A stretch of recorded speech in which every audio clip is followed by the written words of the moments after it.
How to change name in Facebook Lite. Hi everyone, welcome to the channel.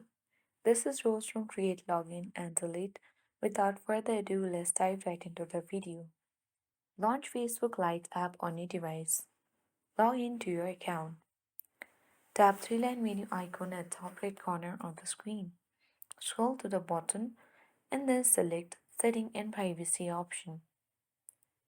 Tap Settings option and from this page, tap See More in Account Center. Select Profiles at top of the screen. Select your Facebook account. Now tap Name. You can delete your first name, middle name, and your surname. And now you can simply select other name as well. If you change your name, you can change it again for 60 days. Once you are done with changing your name, tap Review Change at bottom of the screen and you will successfully change name in Facebook Lite.